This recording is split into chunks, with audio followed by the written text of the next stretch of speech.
Beat it up.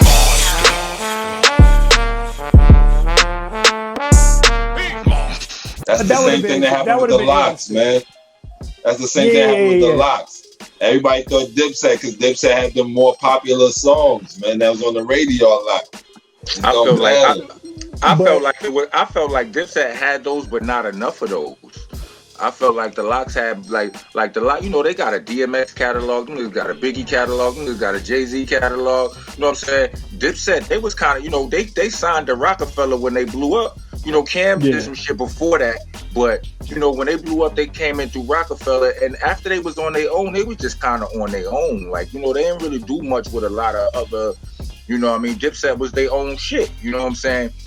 I don't feel like they had that many big hits because they went independent kind of fast. When you independent, your hits shrink. You know, your pockets may swell, but your hits shrink.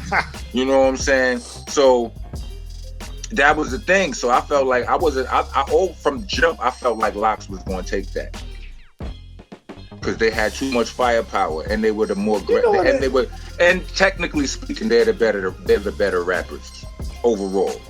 You know, when us talking about these verses makes me realize, like, I be judging the verses. I be judging the people, the artists that are battling on the verses from a different perspective. From you judging like a DJ. Yeah, like a DJ, definitely. Because I be thinking about the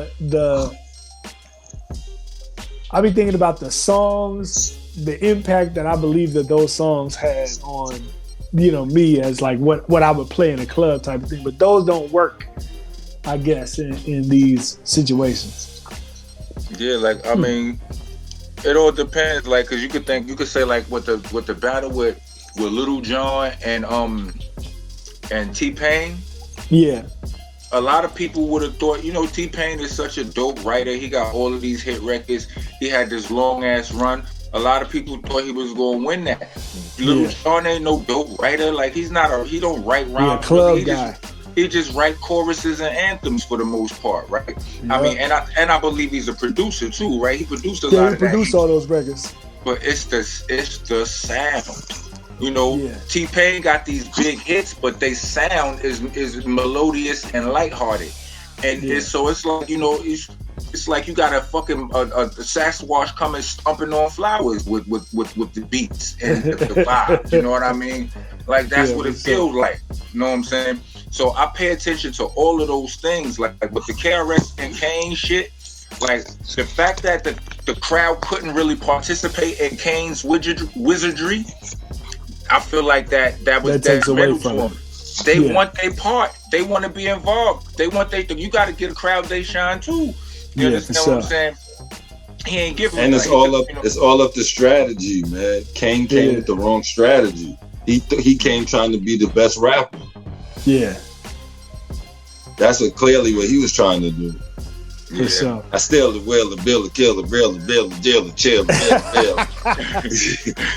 But those is his songs. That's how they go. I know those are his songs, but he came trying to do the shit all clear and let you hear every word he's saying. It's not about that, man. You see what KRS-One was doing? Out of breath, saying the shit, out there just having fun.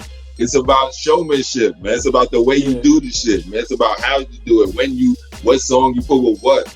When the crowd is down, how you bring them up. Like, it's about certain shit. The verses really progressed from a whole different place. Because the earlier verses, when people were just playing stuff all through Instagram and they were all in their own separate areas, like, it was all about the songs that they were playing against another person's song. Then now it's about the showmanship. It's because they started doing all these joints. Exactly. It like literally progressed to a different place. It's industry battle rap now. That's what the fuck it is. Each verses is different though. Yeah, depending on who it is. Like, each verses is different. They were. Now that Locks Dipset shit happened, they all turning into that now. I'm telling you, Fat Joe. I didn't see this one like that. I did. I felt it was. Or the Fat Joe Ja Rule one. I did. They were playing a lot of records on the Fat Joe Ja Rule one. Yeah, I didn't see it like that. Yeah, they was, but they was like the first few verses. They didn't even talk shit to each other. Like while the shit was still on Instagram, they wasn't even talking shit to each other. But not except for Gucci Mane and that one. But I'm and saying Jadakiss and Fab, they was talking shit to each other. No, look, Scott Storch and Manny Fresh. That was the first one that I seen where it was a full-on jab, like right there off the rip.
Manny Fresh played a little clip that he made, like an intro that he made against Scott Storch, and it actually had him saying, "Siri, play me something from Scott Storch," and then Siri was going, "Who?" And it says, "Scott Storch. I'm sorry, I don't know who you're talking about." He says, Scott Storch, the producer, and then he says, "Oh, you mean the coked out producer that squandered all his money with?" It had like a long thing, like really, and he says, "Yeah," and then it says, then it was like, "Wouldn't you rather hear something from Manny Fresh?" And then he was like, "Yeah." I was like, "Yo, that's horrible." Word, you know I didn't even know they did a versus, my nigga. Bro, you gotta look at that, because the first one was dope too. Which one was the very Timberland and Swiss Beats? Oh yeah, for sure. That's before they even labeled it versus. That was hard. Yeah, but most of them shits was all friendly before. You know, as they grew, you know what I mean? Yeah, they started getting more competitive. Like that shit with I still haven't watched the one with Jeezy and Gucci. Like, cause you never watched that one? That was uncomfortable. I don't need to see that. Like, I seen the clipping of it and was uncomfortable. I was like, I don't want to. That was uncomfortable. Hella. Yeah. Well, I thought something was gonna happen. I thought they was gonna fight. I thought it was gonna turn into a big old fight on stage. Yeah, that's like I commend those men for, you know what I'm saying? Yeah. It was definitely a big deal to the way that they settled everything. Yeah, but you know, with that being said, I was wrong. I was wrong. No, but like I said, but I do feel like I said, and maybe it's because I watched it the way I watched it. When I came in watching it at the you know, from the second half of it, when KRS-One wasn't executing that well and, you know, as well, you know what I mean? And Kane shit was just still sharp. I'm like, hold on a second. You know what I'm saying? But, you know, so my perspective, it seems a little bit different, but it still doesn't change the fact that I feel like KRS-One won that and shit, and that's fine. You know what I'm saying? Every battle rapper that I know, like, and I fuck with the battle rap culture. All of my favorite battle rappers have taken a loss at some point. You know what I'm saying? Yeah. Well, here's the thing. These are all, like, we're all fans of these cats anyway, so it's really a win regardless of who loses, or because whoever is the bigger fan of whoever is gonna think that they played their records, so they're gonna love it regardless.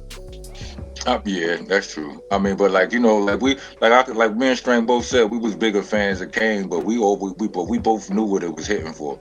You understand what I'm saying? Yeah. You know what I mean? What was I gonna say? We got a dope guest in here. You know what I'm saying? We about to bring on.